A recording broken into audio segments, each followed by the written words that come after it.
All right, it is 10:30, so let's give it a start. Um, my name is Adrian Bodgerment. I'm a senior research manager at Syria, and um, I am delighted to welcome you to this webinar on SuDS in practice, building low carbon, community-led and long-lasting solutions. A little bit of housekeeping points before we start. I think we've all been there, but a little reminder is always good. So this webinar is being recorded. We usually provide the recording through our post-event webpage for anyone who wants to watch it. That's the option for them to do so later. As an attendee, you are in listen mode only, but you can raise your hand. You can also type in your questions into the Q&A box. You can click the thumbs up to prioritize the questions for the speakers. And you are more than welcome to share resources in chat. We will have a few live polls today during the presentations, so be on the lookout for it and please participate in those. This is always very useful to gather your input for the speakers. At the end of the webinar, there will be an opportunity for a feedback and CPD poll. And lastly, if you want to share your views via social media, feel free to use the references here at SuDS or at Syria. And then there's a few hashtags there if you want to use those. Okay. Here we go. All right. A little bit of information about Syria. So we are the Construction Industry Research and Information Association. We are a not-for-profit member-based organization, and we recently celebrated our 60th anniversary. We work collaboratively with the construction industry to provide them with resources to improve performance in the different sectors that they work in. And we are recognized for providing independent and authoritative guidance, as well as training courses and webinar. We do have very many different themes and guidances. The one that is very relevant today is the SuDS manual, but we also have one on, we have the ROC manual, we have the International Levy Handbook, asbestos and biodiversity net gain. So there's many different topics that we provide good practice guidance to the industry. We are a member-based organization, as I mentioned, and we are very proud of our membership. We have about 85 members, which you can see here on the screen. And I am very delighted that some of you are here today in attendance. But you can see here that we cover the whole spectrum of the construction industry, all the way from academic to designers and then to implementers and regulators as well. So thank you so much for supporting the work that we do. And we hope you'll continue to do so. And that allows us to continue producing high quality and independent guidance documents. We have a series of ambitions that we embed into the different outputs that we create. And those ambitions, you will see, you will probably resonate with you. Those are cross-cutting, so not one document will cover only one of those, but our documents usually cover several. So we have embedding sustainability, achieving net zero carbon, increasing resilience, improving delivery, and harnessing innovation. And today's webinar topic covers most of those ambitions. A little bit on our outputs. So we are well known, as I've mentioned, for our guidance documents. SuDS manual, the last iteration was 2016, and we are now working on an update, which is called the Rainwater Management Platform, which is an online and interactive update of the SuDS manual. So be on the lookout for it. We are hoping to release a first version by the end of the summer, and then it will be the full version is scheduled for 2027. A couple years ago, we released the Natural Flood Management Manual, which is a little bit of the counterpart of the SuDS manual, but in a rural setup. And I have here on screen the biodiversity net gain document. So this is a good practice document that we've released before BNG became mandatory in England. So it's a very interesting read that gives an insight on how the recent regulation came to fruition. We offer trainings based on the guidance document that we've produced. So here on screen I have delivering SuDS, but we have a whole series on SuDS, all the way from the designing to the inspection and construction, etc., etc. And we've recently launched a new one, which is about SuDS for highways. So we also provide networking opportunities. So this is to make sure that the industry and our members have a series of forums, not only to learn the latest, but also to exchange good practice and solutions to common issues. So we have our annual lecture, our debate throughout the year, and our awards. The one that I will be touching on a little bit today is the SuDS Awards. And lastly, we have a series of communities of practice. The one that is very relevant today is SuDS, the Community for Sustainable Drainage. I will say a little bit more about that in a slide or two. But we also have other communities of practice, one on build of sites, another one on soil, and one on biodiversity. A couple of years ago, we've released an updated version, an online version of our benefit estimation tool. It's called Syria Best, and it gives a monetary estimation and evaluation of implementing blue and green infrastructure versus business as usual. So it's a very powerful business case tool when you need to support some changes within your organization or for grant purposes. And that covers a whole series of additional benefits on top of the usual one, like water quality, water quantity, etc. It has many more than that. It goes beyond. It has air quality, traffic calming, recreation, etc., etc.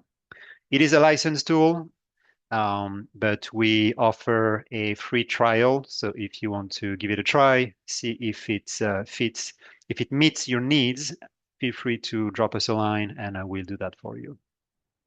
And you also have a discount for Syria and SuDS members.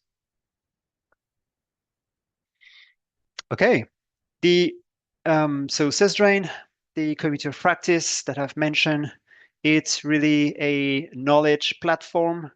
There is a lot of information on susdrain.org, which is accessible for anyone. So if you head over there, you will find not only a lot of information on SuDS, general information, but also a whole series of case studies. And you will also find all the information around the winning entries for the past years in our SuDS awards. It is a network, so we meet on a regular basis to discuss opportunities and challenges around sustainable drainage. And the SuDS community also supports the organization of the SuDS Awards. So last year, we've recognized people and champions, and this year, 2026, we are recognizing projects. And I will mention it a little bit later, but the SuDS Awards are open for submission now. We also organize events and webinars like the one today. So when there is a topic that we feel is of interest to the SuDS committee at large, then we organize this type of events, and we hope to continue doing so. Joining SuDS is also a great opportunity for industry visibility to place the great work that you do within a practitioner forum. And it's an opportunity to talk about what went well, what could have gone better. But it's also a great opportunity to showcase what you've done and what you've achieved so far. Here is a slide with our partners and supporters. A huge thank you. This is thanks to you that we can have this type of events and that we can organize the whole series of events and awards that we do every year. So thank you for that. And I think now it's time to talk about the today's event and the program. So this session is about exploring examples of how 3 challenges related to SuDS delivery are being addressed. First of all, emissions and building material considerations, then community engagement, and lastly, the long-term maintenance of SuDS. So these are critical topics as SuDS is more and more accepted as business as usual. And so we felt that it would be really good to provide a little bit more of a focused presentations on the 3 aspects.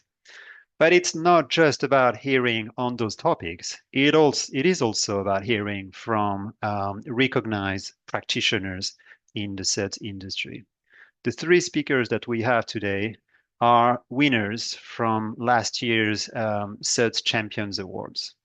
So what you will hear is not only what they've achieved, but also it's a reflection on what they think the industry should aim to achieve and where the industry needs to go in the near future. So we will hear first about engineering with nature, such solutions for a carbon sensitive world from Ajaruddin Khan from Atkins Realis. Then we will hear about SuDS opportunity mapping with communities from Marcus Gale at the Spring Collective. And then we'll hear about long-term maintenance of SuDS by Dr. Jacqueline Diaz Nieto from APG. If you have questions along the way, please put them in the Q&A. And then we will have plenty of time towards the end for an interactive discussion. So if you see questions that you like, please like them through the little thumb icon.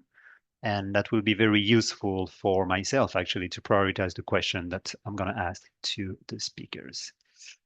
All right, let's get a start.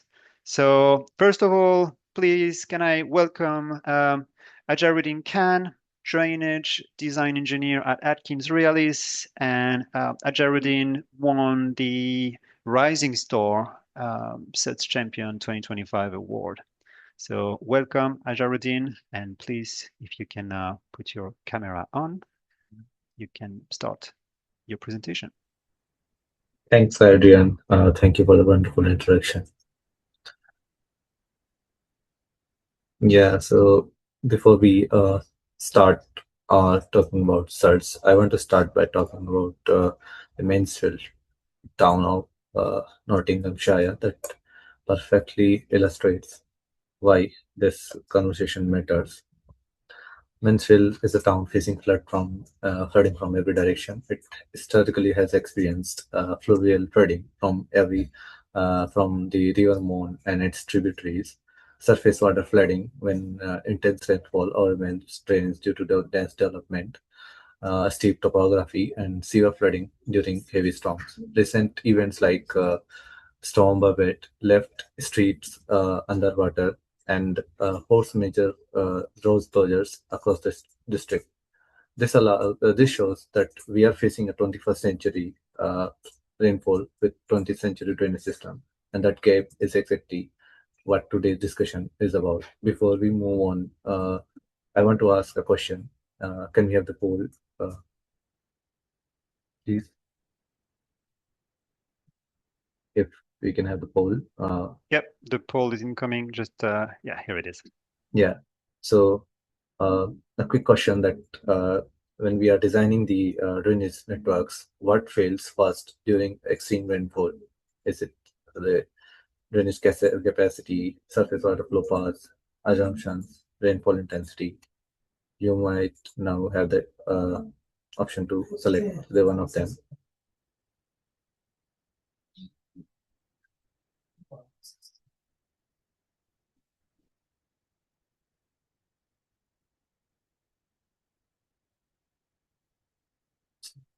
Yeah. So as most of you selected design capacity, but I guess that is not the correct. Uh, I think in the most of the cases when extreme rainfall occur at a time, first thing which fails is the design assumptions. Okay. So moving on to the next slide. When we consider solution to this kind of wide space flooding, the instinct is often to reinforce traditional drainage, bigger pipes, deeper systems, more concrete. But delivering drainage this way comes with a heavy uh, carbon price tag. On the A66, our assessment shows that replacing existing infrastructure would have required enormous quantities of new concrete and plastic by instead reusing legacy assets around 200 cache pits, head walls, gullies, and more than 8.5 kilometers of existing pipe. We avoided around 3,600 tons of concrete, 1,400 tons of plastic, and achieved a verified saving of around 460 tons of embodied carbon dioxide equivalent. What this really shows is that while traditional engineering measures can address flooding, relying on carbon intensive drainage system the prolonged meaningful action. We have an ethical responsibility to adopt solutions that not only manage climate-driven flooding, but also reduce emissions and uh, move us towards more sustainable and low carbon water management. This is exactly where SARS become the sensible alternative. They address the flooding problem and avoid embodied carbon burden of conventional drainage. Seven Trent in Mansfield town has already adopted SERTs on a scale through a 76 million pound investment, installing more than 343 features that provide over 31 million liters of storage and improved flood protection to 90,000 people. Comparatively, on A66, such have been proposed to at corridor scale, 20 ponds, nearly a kilometer of swales, hundreds of ditches, and around 60 kilometers of filter drain. Altogether, kilometers of nature-based solutions demonstrate that SERTs offer a low-carbon, climate-aligned, and future-proof approach to managing water.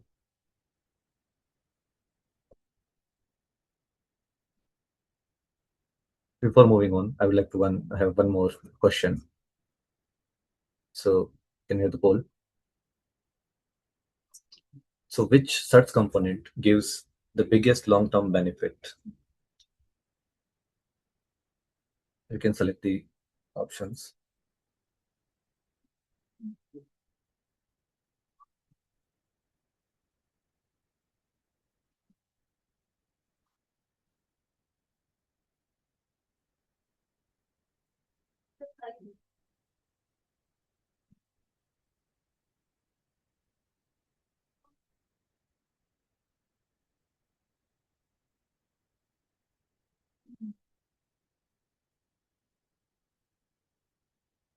Yeah. So most of you selected all common. Yeah, and that's a correct answer here. So yeah, if we use most of the all of the features all together, then there will be a biggest long-term benefit for the networks.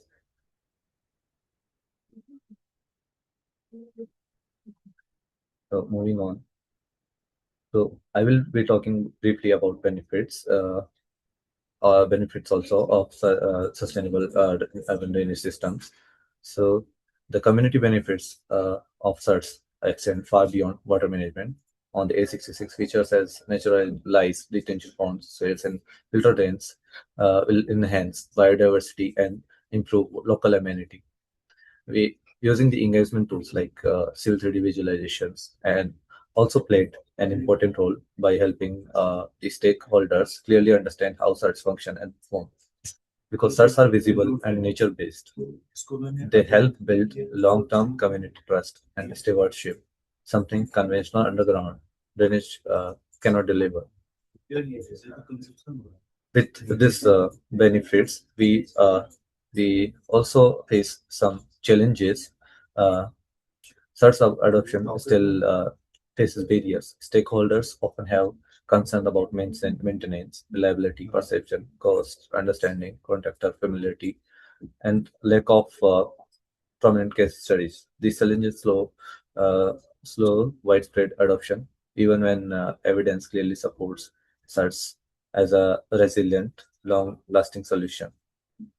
So, bringing these elements together, means will flooding challenge the carbon reality of traditional drainage, large-scale search delivery on A66, and the community value search generate. The message is clear.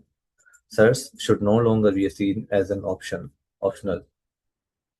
They are low carbon, climate ready, community focused, and long lasting.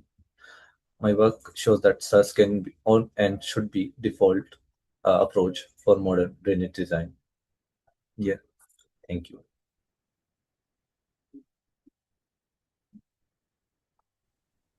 Thank you so much for this presentation. So we had a few polls during your presentation, Ajaruddin. It was very useful. Thank you for sharing this, and thank you for sharing the learnings from your project. Okay, so we are now ready to move on to the second speaker for today.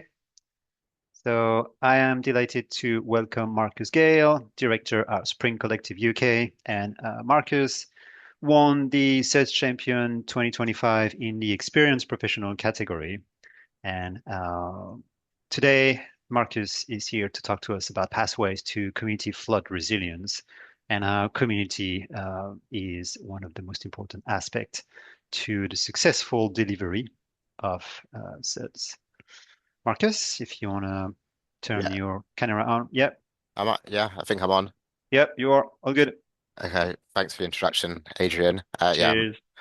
I'm Marcus Gale, Director of Spring Collective, which is integrated design and environmental engineering consultancy focused on rethinking how water shapes our landscapes and communities. And today, I'm just going to talk a bit about surface water flooding, but from a perspective, from a community perspective, the perspective of residents that have experienced flooding firsthand, and the steps they've taken to respond to that flooding and what they've done to sort of build resilience at a local level. Um, I'm going to talk about Southampton Flood Action Group and what they've been through, and then South Hampstead, the flooding they've been impacted by is not just about rainfall, it's also due to the physical constraints within the catchment, the combined sewer network, highly urbanized areas, large, uh, yeah, extensive hard standing and limited open space to manage water. But as well as that physical challenge, there's also the less visible challenges, which is the sort of administrative landscape that residents are faced with. Trying to navigate a complex system of responsibilities, funding streams, and decision-making processes, which makes long-term resilience difficult to understand, let alone deliver. So I'll start by sort of outlining what the community has already done, some of the actions they've taken, what they've achieved, then look at how we supported them to sort of demystify the problem and look at what more opportunities there are to build pathways to long-term resilience, and then talk a bit about how this work begins shifting thinking from managing flood risk as a problem to creating sort of more spongy neighborhoods and the benefits the wider benefits that achieves.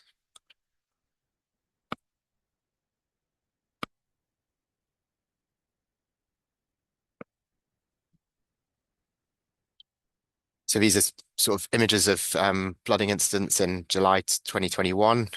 which impacted large areas of London. So these focuses in Southampton and Kilburn, which yeah, it's areas I'm going to talk about. And they both sit at sort of bottom of a steep valley with water flowing down from, don't know if any of you know London, but down from Hampstead Heath and the surrounding higher grounds area, which creates sort of natural convergence of surface water, which then intensifies by large roof areas, yeah, high levels of impermeability, a dense urbanized environment.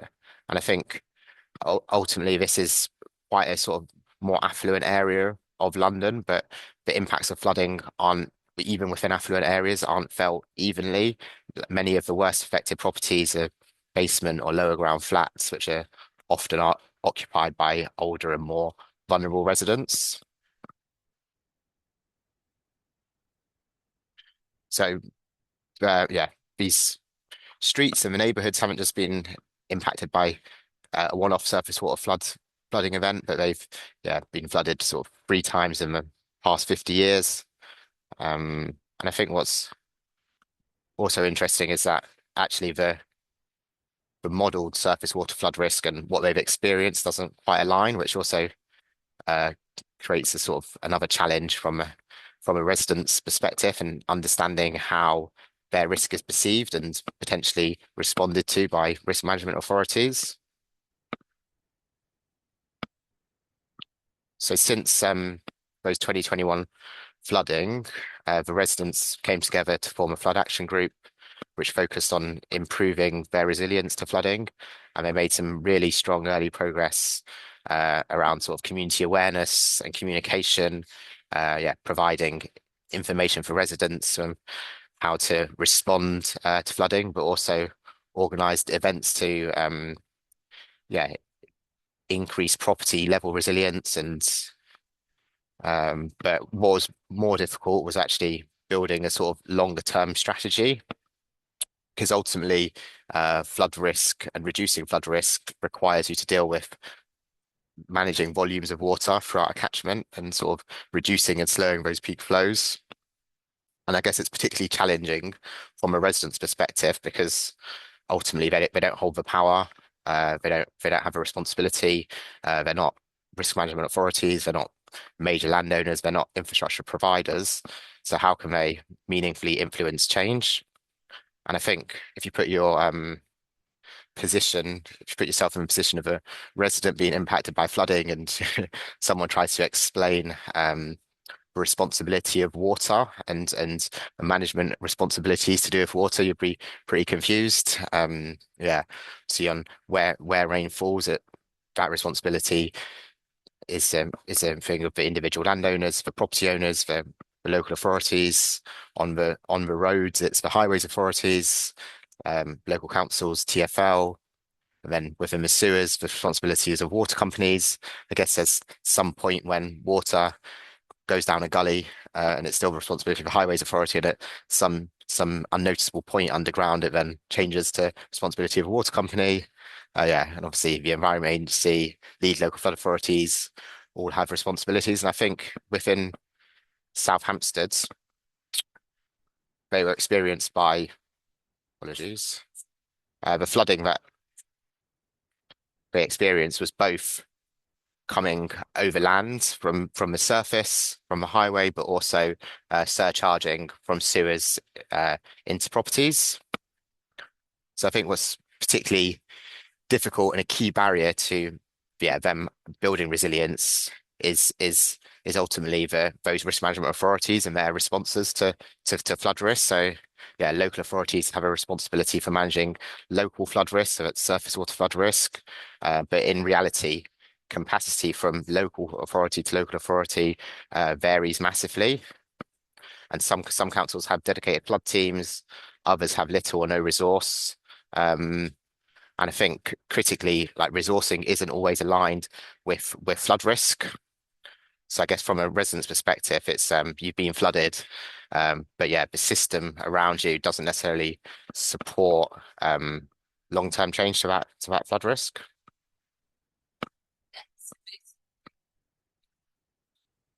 And I think so. Our role in this, we sort of worked in partnership with a National Flood Forum, to come up with the plan to how the group could increase their resilience and produce something they could use to communicate and in effect lobby with risk management authorities to sort of improve their flood risk. And we wanted to look beyond individual properties and look at the catchment and the opportunities on a sort of catchment scale to reduce that risk and store water and level off the peak. So the first step was to sort of look at the flooding mechanisms, look at where the flooded properties were, look at the catchment and how water flows through the catchment, and sort of we wanted to define smaller subcatchments that were defined by flow paths, but also defined by property type and streetscape. So we could sort of identify what the most suitable measures were in each of those subcatchments and sort of communicate that to the residents. Try and determine what sort of measures would be suitable, and then we sort of map those opportunities across the catchment and saw the impact that potentially if you installed various different SuDS measures, what level of storage and attenuation could that get to, and ultimately what would that cost. But we also wanted to look beyond physical interventions and look at what other actions could be carried out around how the residents could communicate with the councils through the planning process and try and access other sources of funding from development to reduce risk. So I think one of the things we looked at was the land use throughout the catchment and how that changed from subcatchment to subcatchment.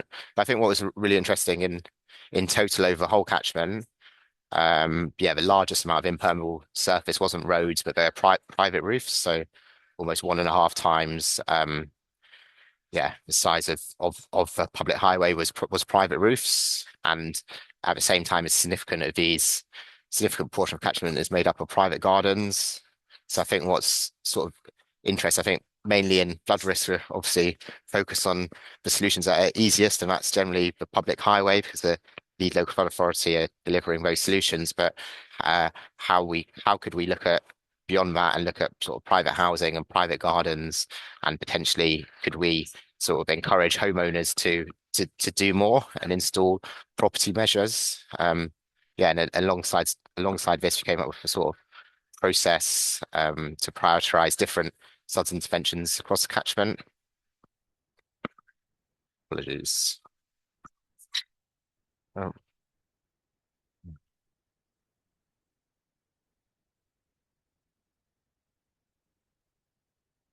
Sorry, so as well as doing a land use analysis, so we walked around the catchment and sort of identified quick win opportunities in effect where basically there was excess hard standing in the public realm, or there was underutilized green spaces that could sort of deliver and manage surface water from adjacent hard standing areas, but also to look at sort of opportunities that could be linked in with improving the streetscape, safer crossings, school streets, and then in turn we wanted to look at each of the catchment area those features drained. And from this we could sort of prioritize and understand the sizing of features and the costing of features, but also be able to communicate to the residents and the internal councils that look, you can have a significant impact on capturing surface water from hard standings, and ultimately wanted to produce a sort of community facing document that the residents could use as a tool to sort of communicate with the local authority and provide them specific asks around funding opportunities. So I think a key thing was sort of trying to set targets and ultimately look at if we captured 15 mil of rain off those hard standing surfaces we identified, and or 45 mil of rain, what would this cost? And how easily could we sort of make a step change in capturing water? And as well as that, we wanted to sort of identify different solutions, and as you mentioned, there's sort of extensive amount of large gardens and opportunities for property level SuDS. So we wanted to sort of provide them sort of examples where this had been done and give them ideas around potentially creating sort of show gardens. So we're currently working with applying for funding to try and look at how we can create private rain gardens in some of the homeowners' properties. And also we wanted to look at both within the existing public realm, housing estates, schools, where there are sort of key opportunities to retrofit SuDS and where they're sort of underutilized green spaces, and ultimately places where SuDS could really add value to the public realm, beyond just the benefit to flooding, and also look at sort of strategic strategic SuDS opportunities to really that could in critical areas within the catchments that could really capture large volumes of water, and really reduce or increase resilience within the catchments.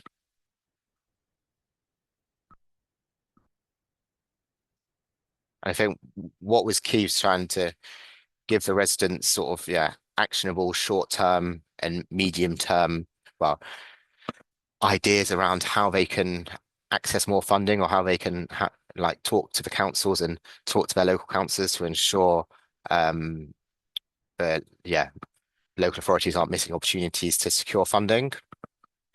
And I think what's been really key since this piece of work, sorry, since this piece of work, we've managed to sort of secure funding for a couple of rain gardens from Thames Water, and also some more sort of community money from the local authority to further design pocket parks. And the council's in discussion with the Environment Agency to try and look at how they can develop a sort of long-term program that would really create, to build a long-term catchment-wide SuDS programs that would be multi-year and sort of access funding to try and implement some of these measures. That's it. Thanks a lot, Adrian. Yep. Thanks a lot, Marcus. Really interesting presentations. I made a few notes, which I'll probably have some questions for you during the Q&A, but I really enjoyed the strategic SuDS opportunity mapping that you've done and how to highlight the quick wins, but also creating a community-facing document that they can use then to leverage, to leverage any opportunities they can to get some more funding to solve this resilience issue. So this is really good. A quick question from the chat, which actually echoes one of my question as well, is if you have these community-facing documents, if it's something that is open, if you want to put it in the chat box, that would be really helpful. I think people would be curious to take a look at that. It's probably quite large Okay. document. Okay. Well, if you have a link to it or a landing page or something like this, or Sure. Perhaps I could give you a link and share it. yeah, we can do that after the webinar. No worries. Okay, cool. All right. Thank you so much, Marcus. No worries. So now we're going to hear from our last speaker, and this is Dr. Jacqueline Diaz Nieto, Associate Sustainable Drainage Engineer from EPG, who will be presenting water company adoption of SuDS, and more generally the bringing more awareness about the opportunities for long-term maintenance of SuDS. And Jacqueline was the winner of our very special award last year, which is the Dr. Louise Walker Award for Outstanding Contribution to SuDS. So this is really highlighting the amazing work that she's been doing throughout her career. And I'm very delighted to welcome Jacqueline. And if you want to turn your camera on, and then the webinar is yours. Okay, thank you, Adrian. Thank you very much. So you're doing the slides, aren't you? I'll bring up my first slide. Or am I doing them? I'm doing them. Okay, thank you. Okay, so I was given this riveting topic of long-term maintenance of SuDS, but joking aside, it's actually one of the most important ingredients of a successful SuDS scheme.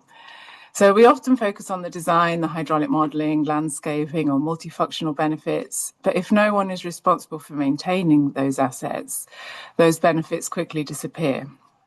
Poorly maintained SuDS can end up looking messy, failing to function, or even appearing in post-flood investigations as root cause of failure. So today I'm going to focus on one key question. How do we ensure SuDS are maintained for the long term? In particular, I'll talk about the role of water companies that they now play in adopting SuDS assets. And my perspective is shaped by my experience at Yorkshire Water. So I'll mainly focus on water company adoption, basically. In the next 15 minutes, I'll cover three things: a short historical context on how surface water drainage assets have traditionally been adopted by water companies, what changed in 2020 that allowed SuDS to be adopted more widely, and a brief look at other long-term maintenance options beyond water company adoption. Before we dive into the history, I'm curious about the audience's experience. Syria, could you launch the first poll, please? The poll question is going to be, when it pops up on your screens, how familiar are you with SuDS for adoption? I've never heard of it. I've heard of it, but I've never used it. I've worked with SuDS for adoption. I know it's been replaced by the DCG. I regularly work with the DCG. So while you answer that, I mean, this document has historically played a huge role in how surface water drainage, sort of before SuDS, from new developments were transferred under the responsibility of water companies. So if quite a few of you have answered now, could you end the poll and show the answers so that I can see who I'm kind of speaking to? So a nice spread across there between sort of the old dogs and the new tricks people, because some people have worked with it and some people have worked with it so much that they actually are working with the new one. So that's great. We've got a lovely spread of experience. Oops. Oh, how do I go back now? Okay. SuDS for adoption, often shortened to SFA for the people that have been in the industry for a while, was the key document governing how drainage assets from new developments could be adopted by water companies. If a developer wanted a water company to take over responsibility for their new drainage network, those assets had to be designed and built according to these standards. Once the system met those standards, it could be transferred through a Section 104 adoption agreement, which legally moves the responsibility for maintenance from the developer to the water company. Although SFA created national standards, water companies could also publish local practices with additional requirements, and they often did for aspects such as pumping stations. But in simple terms, SFA defined what needed to be built if a water company was going to maintain it in the long term. That was the key thing. The distinction between a sewer and a drain becomes really important here. Historically, water companies could only adopt infrastructure that legally met the definition of a sewer under the Water Industry Act. So when SuDS started becoming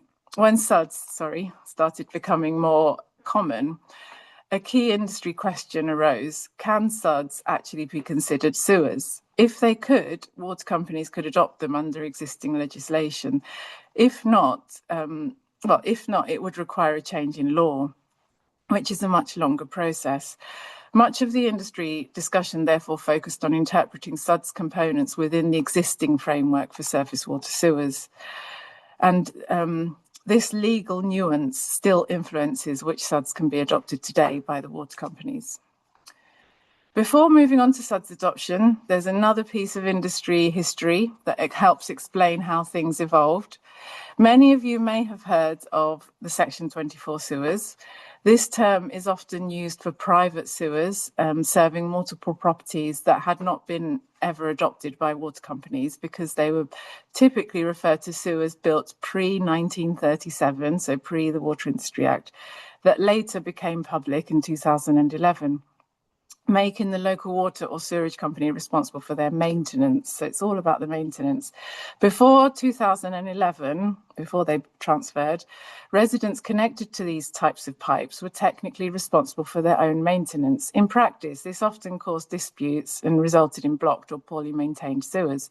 So to resolve this, the Private Sewer Transfer Regulations 2011, which is when I started working at Yorkshire Water, transferred most shared private sewers and lateral drains to water companies so they could be maintained as part of the public sewer network. A simple rule of thumb emerged to explain this to the lay public. If a pipe serves multiple properties, it's likely to be adopted. If it serves a single property, it normally remains private. And this principle helps explain why some SuDS that only serve individual properties aren't usually adopted by water companies today. Right. So over recent years, governments and other stakeholders, including drainage engineers and environmental NGOs, have increasingly recognised that traditional sewerage systems that rely largely on pipes and hard engineered structures are not always the best way to manage surface water drainage. I'm preaching to the converted here, but several issues became apparent as part of this history lesson. There was no systematic and consistent implementation of SuDS. There was no legislation in place for statutory adoption of SuDS. And this lack of statutory responsibility created a maintenance vacuum for these SuDS systems, which are basically dealing with surface water. Government was keen to see water companies take a more active role. So one key issue the Flood and Water Management Act of 2010 attempted to address was long-term responsibility for adoption, ownership and maintenance. But the non-implementation of this legislation in England triggered a review of sewerage legislation by the water and sewerage companies in England. The review concluded that although companies could only adopt sewers, the term itself is not clearly defined in legislation. This, therefore, opened up the possibility that some SuDS assets could be designed as sewers and adopted as such, provided they perform a sewerage function. The case law is complex, but the core idea is quite simple and quite optimistic in terms of wanting to adopt sewers. If it performs a sewerage function, it can be considered a sewer, even if it's not a pipe. So in 2019, Water UK developed an approach to determine whether a particular feature is adoptable, meaning capable of being transferred to the water company as a public sewerage asset. Legally, water companies are not adopting SuDS as a category in itself. Instead, they're adopting assets that function as surface water drainage systems. By 2019, representatives from all the water companies came to an agreement that some SuDS could be considered sewers. This paved the way for an update to Sewers for Adoption 8th edition, which was later rebranded, just to confuse things, as the Design and Construction Guidance, DCG. So for the first time, the DCG clearly sets out adoption criteria for SuDS alongside a revised definition of what a sewer is. The DCG is broadly similar to the old SFA, but it now explicitly includes SuDS as part of surface water drainage systems. Notable changes include an amended definition of sewers. They no longer describe them as usually underground. And this subtle change allows surface features such as swales, filter drains, and other conveyance features to be adoptable. The DCG also largely refers back to the SuDS manual 2015 for the design guidance, so they didn't rewrite it. Some components, such as rills, were added as adoptable assets, meaning that both vegetated and hard landscaped surface-based conveyance systems can be potentially maintained by water companies. So another quick poll coming up. If we can bring up the second poll, please. So out of the SuDS components listed in the SuDS manual, which I'm sure many of you are very familiar with, which ones do you think can be adopted by a water company under a Section 104 agreement? As you're selecting these options, think about this principle, the overarching principle that water companies tend to adopt components that are integral to the public drainage, surface water drainage systems. So I'll give you a minute or so to test yourselves on which ones you think could be transferred to a water company. If we've had quite a few answers already, if we end the poll, I'll have a quick chat about it. So you can select multiple ones. Okay, so very good. Yeah, swales are an obvious one that would count as a sewerage asset. Proprietary treatment systems, bit nuanced, the second most popular one. Filter drains, yes. Filter strips will come on to, well, the next slide might explain why not. If you take that one as adoptable, they're usually not adoptable.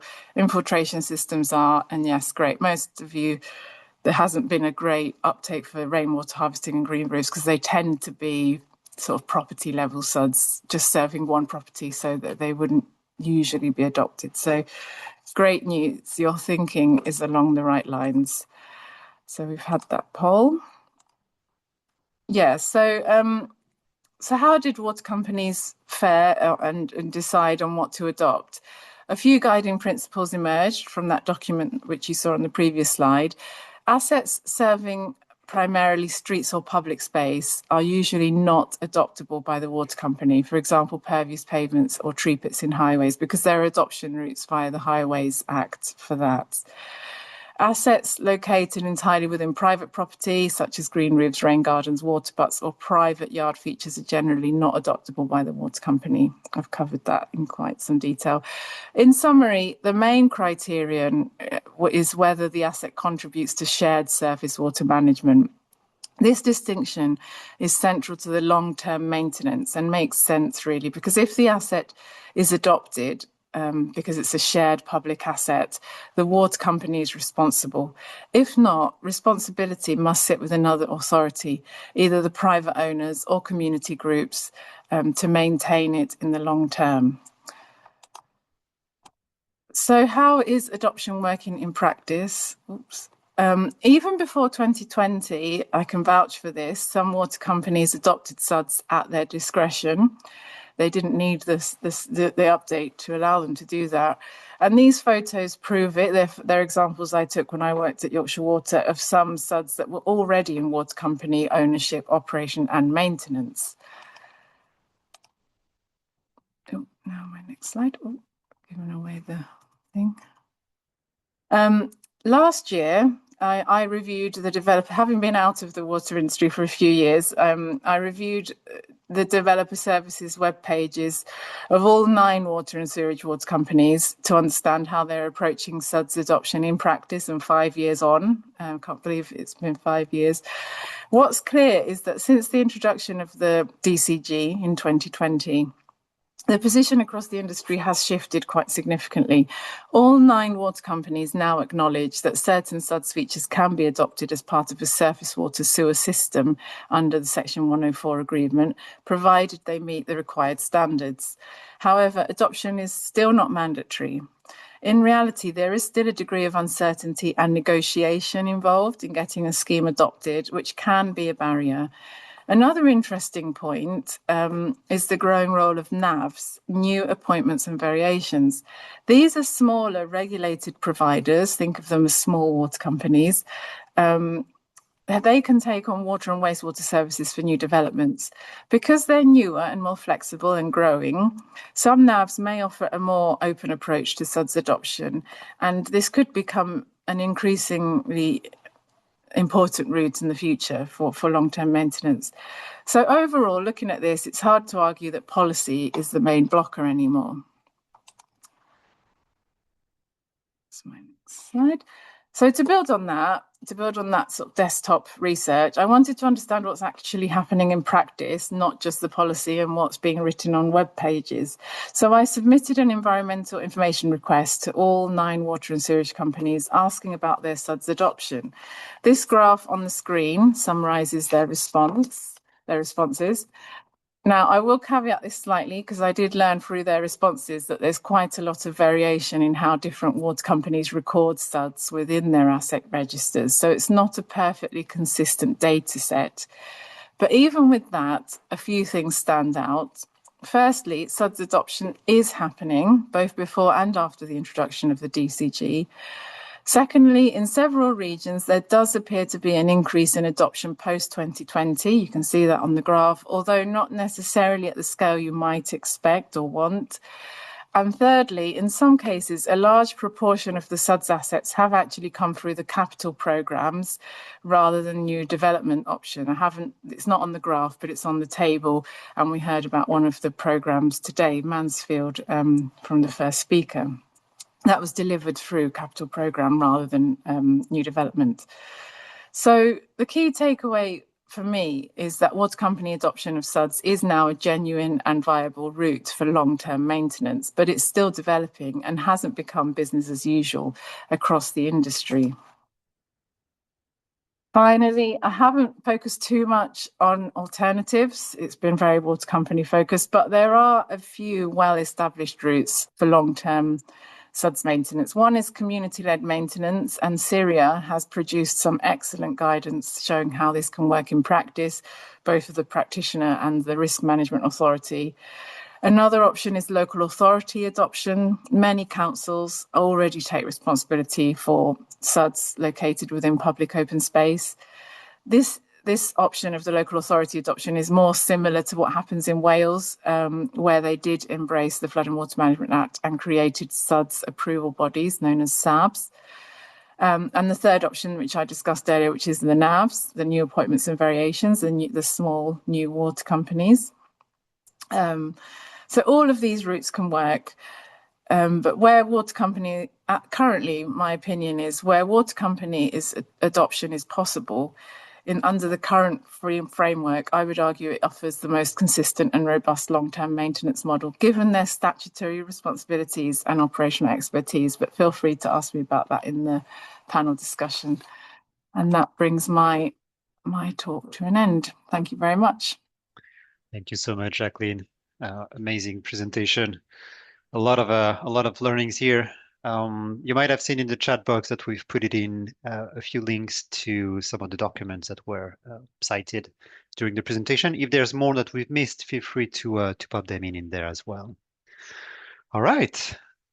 This is the end of our individual speakers' presentations, and we are now heading to our interactive discussion and Q&A. So I assume all of you will turn your camera on, please.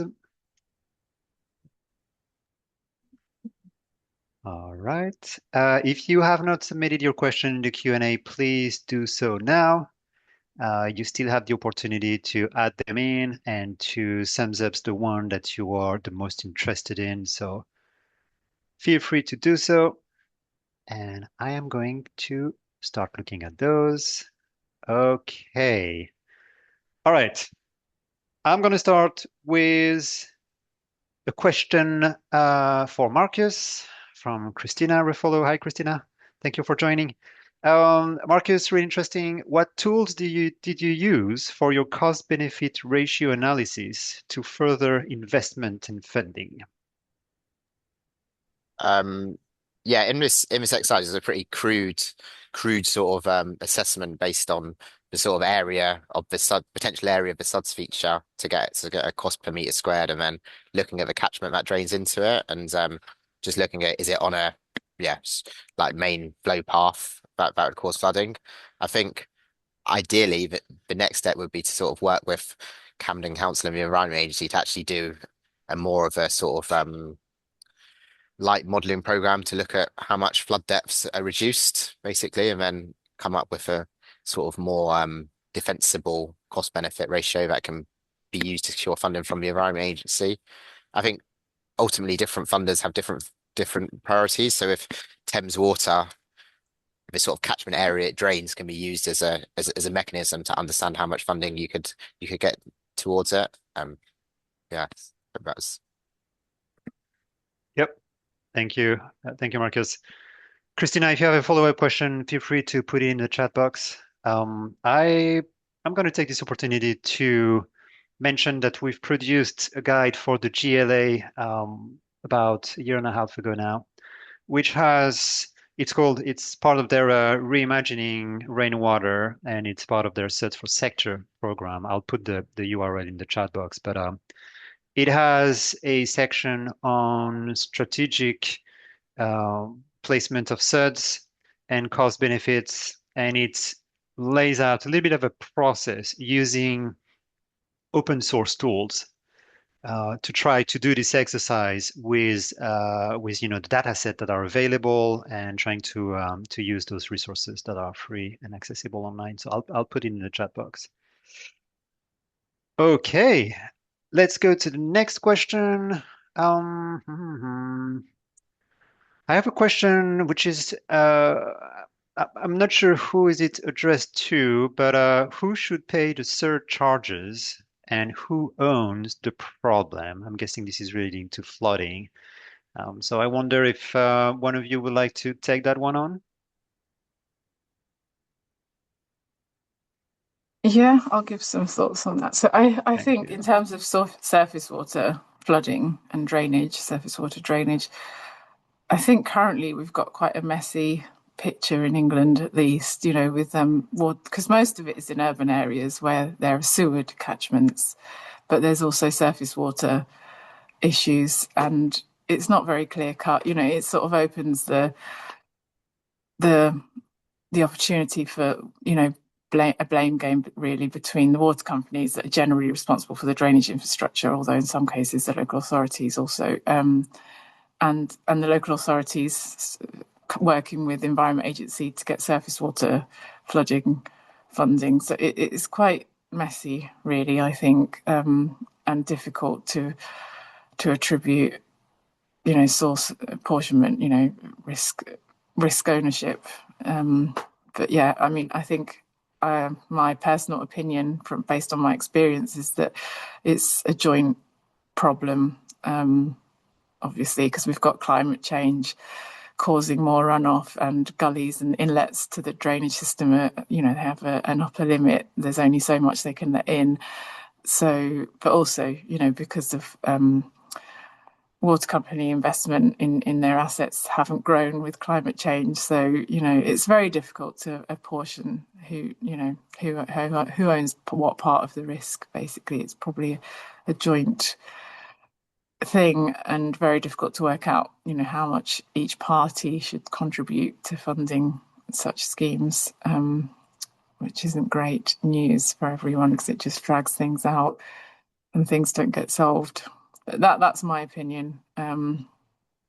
Yeah, I mean, I quite like the system in Wales, and I think if there was to be a shake-up in the water sector, I've sort of developed a hypothesis or a proposal that I think all surface water drainage, wherever there are separate catchments where there's surface water drainage infrastructure that can be separated, it should go to one authority as a whole. Things shouldn't be sort of broken up into different pieces, which just, I think, so it's difficult with the combined catchments, but where there are separate sewer catchments, they should all go to one single authority, be it the water company is 100% responsible for it, or a local authority, or another authority. But I just think at the moment it's very confusing, and confusion just opens up more, I don't want to say excuses, but sort of, excuses and reasons why it's very difficult to solve these issues.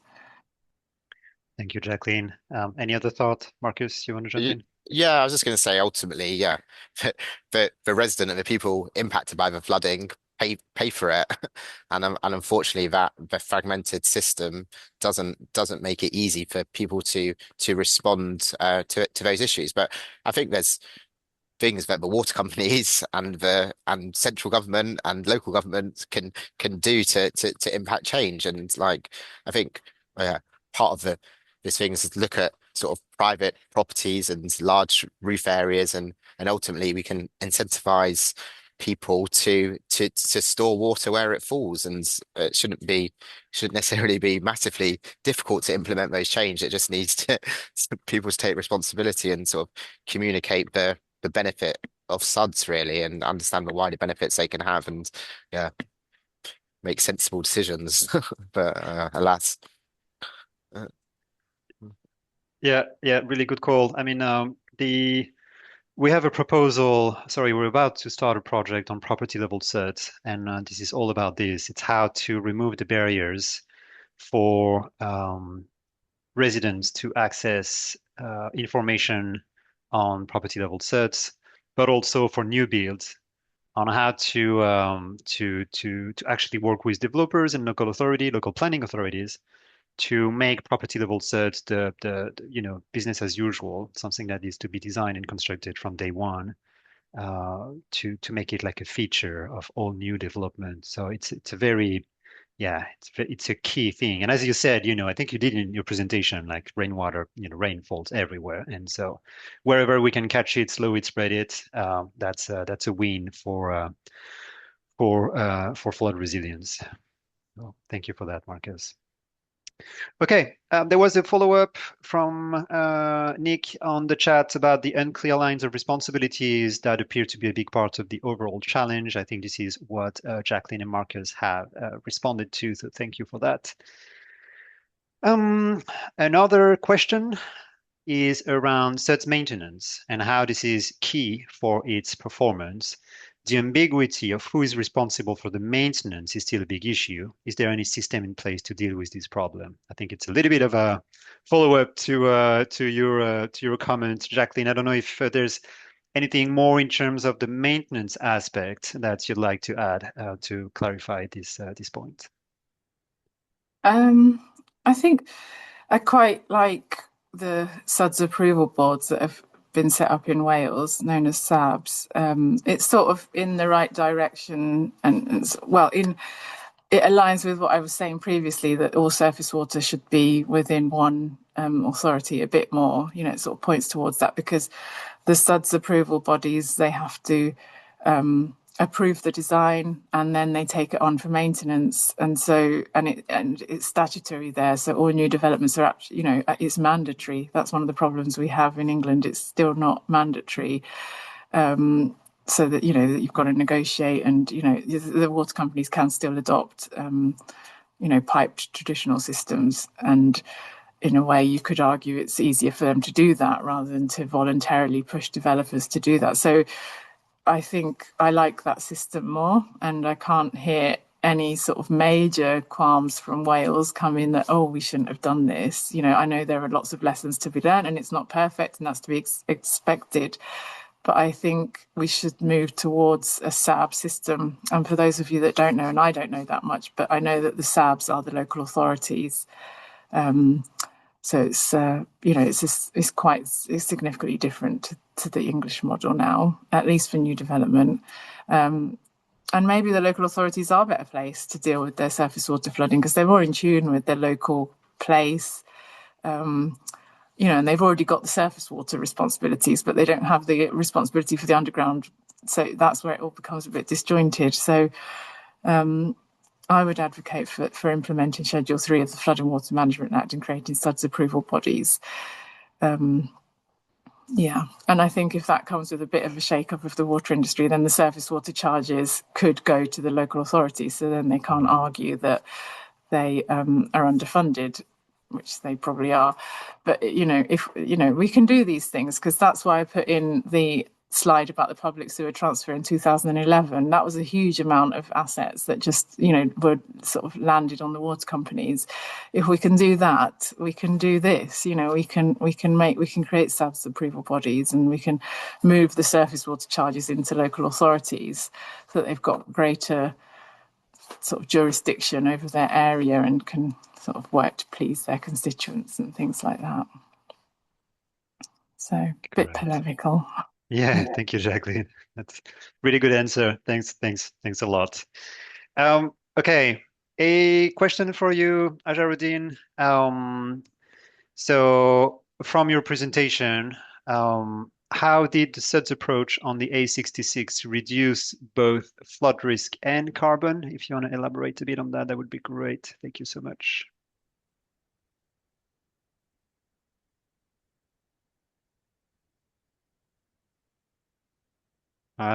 Still on mute. Sorry, I was. Yeah. So, Chris' question, like how the SuDS approach on A66 reduce both flood risk and carbon. The thing is, we replaced deep material-heavy infrastructure with shallow nature-based solutions systems instead of relying on concrete tanks, and long pipe runs. We use ponds, swales, ditches, and filter drains that slows the water at the source and store it safely and release it gradually. These features also manage runoff closer to where rain falls and reducing peak floods along the corridor, especially in vulnerable sections like Penrith, Tempest By, and Appleby. At the same time, such avoid the heavy carbon cost of deep excavation, imported materials, and high embodied carbon structures. Reusing existing drainage alignments further reduce the carbon footprint. In short, uh, less flooding what was like one part, like water was slowed, stored, and cleaned through the natural processes. As you the such as per the like we've also quantified some of the things like where filter drains reduce the with filter drains improve the quality of water at the source when while collecting it directly from the carriageway, and less carbon we have got fewer deep structures now, less carbon, less excavation, more of the reuse, and more of the vegetation. Yeah. Great. Thank you for that, Asharuddin. If you have more questions with regard to the A66 or the work that Asharuddin has done, please pop them in the Q&A. In the meantime, I have a question for Marcus, and this is about the results of the work that you've done. So you mentioned working with the National Flood Forum and then coming in through a collaborative approach with the communities, with a community-facing document that highlights the quick wins and also maybe a larger or a larger strategic vision for retrofitting SuDS in their neighborhood for flood risk and the other benefits. You mentioned a list of actionable short-term to medium-term actions for them to take on to unlock some of the financial burden at the local authority standpoint, but also from their own, I assume, for their own properties. So I was wondering how successful was this effort that you've done, and if it led to interventions, what were the type of intervention that was the most successfully implemented? Yeah, sure. I think this work was only completed in October, so it hasn't been a very long time. But I think one of the tasks I wanted to do was sort of outline all the funding bids and how the sort of measures could link to those funding bids. So in London, the Greater London Authority have like a Green Routes Fund, and Thames Water have a surface water management program. So yeah, in the last surface water management program, we managed to secure funding for sort of two of the projects that were outlined within the document. So they'll go on to hopefully be delivered in the next couple of years. And also through Camden Council, we have like a neighbourhood SIL program. So this is money from developers ultimately. So some of the more sort of pocket parky interventions. So we secured some funding to like take designs to further designs of those pocket parks. But then we're also looking at currently in doing an application to do a test case in a front garden to try and create a sort of rain garden in one of the properties. So it's a mix of using the results of your efforts to do some grant work to secure further funding to do not only demonstration but also to upscale if you get the correct funding to do so, isn't it? Yeah, exactly. So I think the funding landscape is quite opportunist, and especially those Thames Water GLA pots. But I think ideally we'd work with the Environment Agency, and they're just sort of setting out their next sort of program where they're potentially going to fund sort of strategic SuDS projects, which basically looking at a 5-year, 6-year program, how many SuDS features can you deliver, and then what impact would that have on flooding depths? I think that is ultimately where we want to be, right? Developing that long-term program, and then that will unlock a lot more funding, and it'd be a lot easier for the council to sort of draw down on funding, and will allow them to be more reactive and proactive with the delivery of sort of strategic SuDS. So yeah, hopefully that that piece of work sort of comes forward over the next year or so.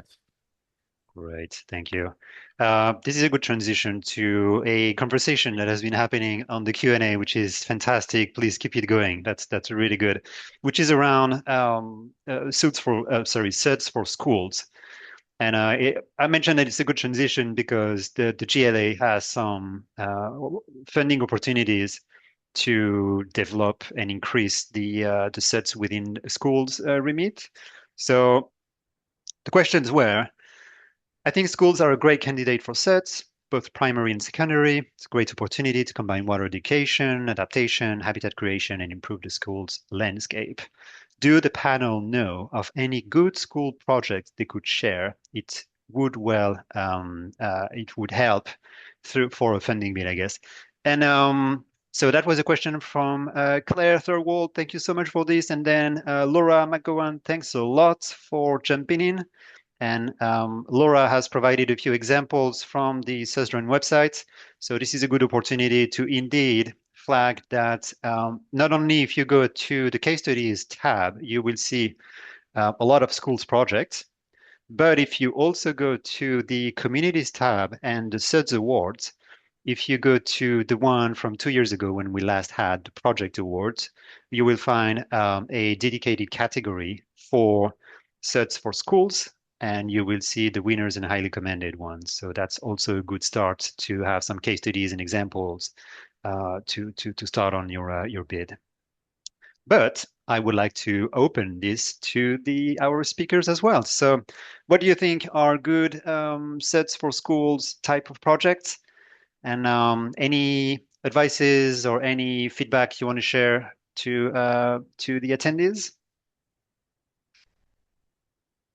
I just echo the support for SuDS for Schools projects. I think it's a great idea. I won't name any in particular, but there are many, I remember when I was on the judging panel a few years ago, there are many, many SuDS for Schools. So it's growing in popularity and momentum. And I think it's a great idea. I think I would like it expanded to other large public buildings that can also sort of do their bit to disconnect and slow down the flow from their area, like SuDS for hospitals, SuDS for prisons, and that kind of thing. And I do think, again, sort of talking from a water company perspective, I think the water companies, where they're connected currently to a public sewer, should offer greater incentives to schools and public buildings to disconnect and reduce their surface water charges that way and have very clear sort of incentives. At the moment, my understanding is, again, that's something that water companies can exercise some discretion over.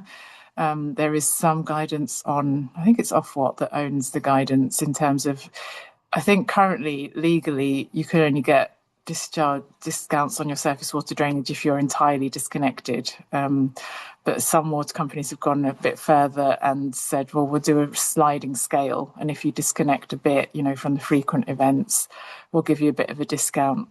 So I think that those things need to be clearer and more incentivized to also accompany the capital investment that they'll need to put the things in place in the first place. But then some, if they're not going to be doing as much maintenance on it, then I think there should be some clear incentives and also legally binding arrangements to ensure it's maintained, and that a few years later the school doesn't decide that they've had enough of the SuDS and sort of revert it back to, slowly urban creep again. We need a few more car parking spaces away with that SuDS scheme. So there needs to be the legal side for the long-term maintenance and more financial incentives. That's what I'd say. There's amazing work being done, honestly. Last year's for the SuDS Champion Awards, we had a categories for SuDS teams, and the winners were the team called Blue Heart, and it was Blue Heart SuDS for schools, and they've implemented many amazing schemes with a lot of features that actually the schools and the students have been asking for. So very interesting ways to actually bring rainwater within the school as an education piece for kids to actually interact with it. And that actually is a good follow-up to one of the questions in the chat, which is, in my experience, schools can be risk averse when it comes to open water features. Have you run into any of those when designing set schemes, or what you heard about the open water being an issue for schools? Yeah, I can take this. Yeah, I think ultimately it's about communication and good design, and like we shouldn't be having sort of deep suds features that are disconnected from the landscape where pupils can drown in the features. And I think it's yeah, understanding. I think from an early stage you got to understand the school's appetite for risk, because it can vary from institution to institution. I know and but also understand the landscape you're working in and the space you've got, and yeah, really co-design SuDS measures with the school community to sort of best facilitate what they want to achieve from those SuDS measures. And I sort of worked on projects previously where we sort of created outdoor classrooms, and ultimately you might not necessarily notice it's a SuDS feature until it's yeah, a really extreme event, and children aren't going to be playing outside because they bring them all inside when it's raining anyway. So I think the risks can be managed. Mhm. Thank you, Marcus.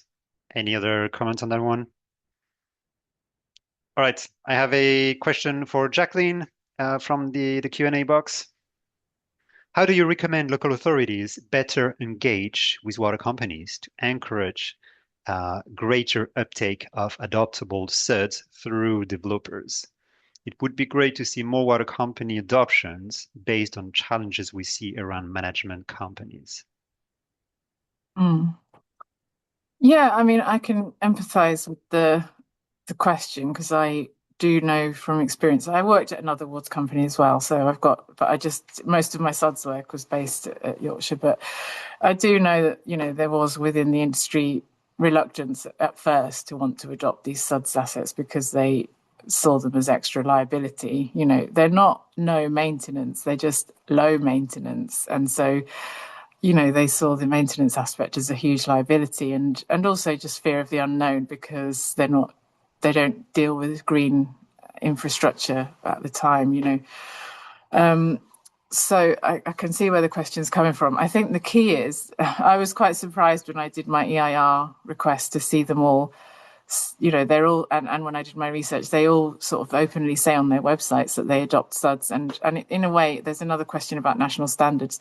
Most of them do default to just saying, oh, we'll adopt them if they're in line with the DCG, which is an easy stance to take. And let's hope that is what's genuinely being done. So I think my advice would be to study the water company in question's guidance on the website, and sort of hold them to account to what they're saying on their web pages. And that's why I said in my talk, there's still a degree of negotiation involved, because unfortunately it's just maybe our human nature. But, the developer services colleagues that have been working there for several years, they're still learning about SuDS, and sometimes there can be a bit of a reluctance to sort of scrutinize something new. And so it's kind of might be easier to sort of say, well, if you design a tried and tested pipe system, that's sort of sails through. But if you propose a very elaborate SuDS scheme, it's sort of like, oh, how do we evaluate this? So I think in a way it's not, you have to do your homework and sort of go to them with like, well, it says here on your website you're adopted, and I've followed your guidance to the T, so you can't say no. So I think that's the best, that would be my advice. Sort of go to them with their having studied, because there are some nuances between some of the water companies. As I said, that they generally all sort of say we'll adopt them as long as they're in line with DCG, but a few of them have some extra bits and bobs which I put up in the table. So some that I can remember, United Utilities won't adopt geocellular systems. So if you design something with a geocellular system for United Utilities, then obviously you're not going to get it adopted. So study their guidelines and sort of go to them with that, and show them that you've designed it in line with their own criteria for adoption. Thank you for that, Jacqueline. I think I have one last question, which is probably one for all of you, if you have an opinion on this one. It's also from the Q&A, and it's about who would be placed for maintaining certs for new developments, water companies, local authorities, and which one would provide best value to residents. Well, I've answered my opinion on that, so I'll let hmm the others give their opinion. Yeah, I think sort of what Jacqueline said about the SABs earlier is I'd echo that. I don't know if either of them, I don't know if any of them are best placed to maintain them for the best value of the resident. And I think where suds have been best maintained is where potentially where sort of gardeners and and people that are maintaining it as amenity value are probably best placed to take on the management. And I think we need I think we need better management of green spaces generally, and suds in most instances is a green space and should be allowed to be gardened and managed for the benefit of the people that experience those spaces. Yeah. Can I just follow on having heard Marcus's opinion? This sort of reinforces my opinion that I think local authorities are best placed, because I also advocate for community engagement, because, we've been hearing a lot about that green spaces are good for mental health, etc. But, people need to be engaged and out there. Yeah. So if they want to be out there, which I'm sure they do, I do think local authorities would be better placed to sort of engage more closely with their constituents and residents, rather than there are only 9 water companies, so they're going to be very distant from some of their communities, whereas the councils are closer to their communities and probably better placed to sort of encourage a hybrid approach, where they have overall responsibility, but they really engage their communities and getting them involved in the maintenance of these green spaces. That's a key point. Thank you, Jacqueline. Thank you, Marcus. Ajaruddin, if you have anything to add. Yeah, just a small bit. The project I have worked upon are not like specifically search centered. So the search we just embed into the whole of the networks of the scheme. So when we have designed these assets, such features into our network, so we have specifically marked that which of the features, the roads we have which are under the local authorities, all of the assets are by default goes to be maintained by the local authorities. And let's say we are working on the national highway, so all of the other with all of the other assets, the search features like ponds also will go to be maintained by national highways. Yeah. Great. Thank you for that, Ajaruddin.